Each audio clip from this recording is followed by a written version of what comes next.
دوستو اگر میں یہ آپ سے کہوں کہ یہ پینٹنگ امام حسین کی ہے تو کیا آپ لوگ یقین کریں گے؟ اور یہ بات ایسی نہیں میں کہہ رہا، کیونکہ روایتوں کے مطابق یہ پینٹنگ اس وقت ایک عیسائی مصور نگار نے بنائی تھی جب کربلا کی واقعے کے بعد امام حسین کے سر مبارک کو مسجد کنانہ میں رکھا گیا تھا۔ جی ہاں، مسجد کنانہ یہ وہی مسجد ہے جو اس وقت عراق کی شہر نجاس اور کوفے کے درمیان میں موجود ہے۔ دوستو جب 10 محرم کے دن یزیدی امام حسین اور تمام شہداء کے سر مبارک نیزوں پر ڈال کر کوفے کی جانب لے جا رہے تھے تو اس وقت کافی رات ہو چکی تھی، جس کی وجہ سے ان یزیدیوں نے تمام شہداء اور امام حسین کا سر مبارک ایک رات کے لیے مسجد کنانہ میں رکھنے کا فیصلہ کیا۔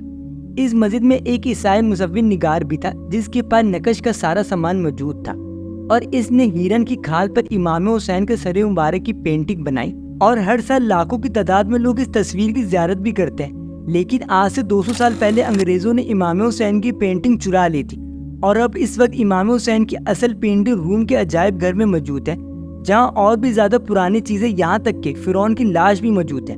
لیکن اگر آپ ابھی بھی مسجد کنانہ میں جانے کا شرف حاصل کرتے ہیں تو آپ اس پینٹنگ کو وہاں پہ دیکھ سکتے ہیں، مگر یہ اصل نہیں ہے، یہ اس کی فوٹو کاپی ہے۔ دوستو اب کیا یہ سچ میں امام حسین کی پینٹنگ ہے؟ اور ان باتوں میں کتنی سچائی ہے میں آپ کو سمجھاتا ہوں۔ اس بات کو غور سے سنیں اور سمجھے کہ بات کیا ہے۔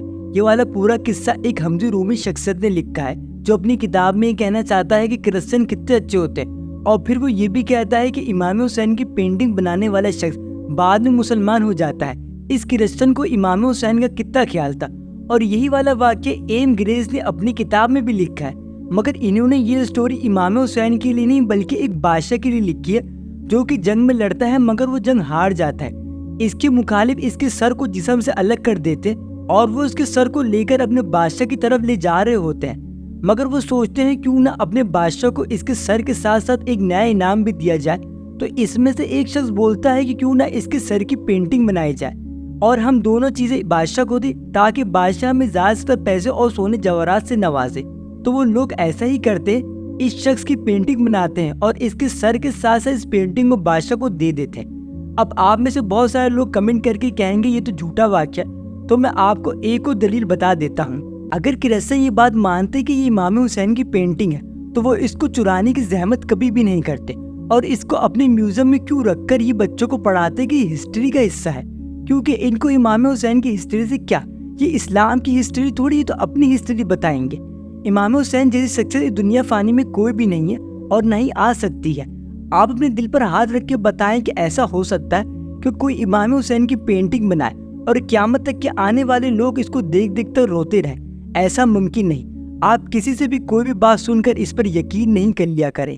اگر آپ ملکوں میں سفر کرتے ہیں تو ان مقدس جگہوں کا شرف بھی حاصل کرتے ہوں گے، لیکن دوستو اگر آپ میں سے کوئی شخص بھی ان مقدس جگہوں میں گیا ہے تو کمنٹ میں ضرور بتائیں، اور اگر آپ کو ایسا لگ رہا ہے کہ بات میں نے غلط کری ہے تو آپ کمنٹ میں ریفرنس کے ساتھ مجھے بتا سکتے ہیں، میں اپنی غلطی کو مانوں گا۔ اور اگر آپ ایسی انٹرسٹنگ ویڈیو دیکھنا چاہتے ہیں تو ہمارے چینل کو سبسکرائب کریں اور بیل آئیکن کو ضرور پریس کر دینا۔ شکریہ۔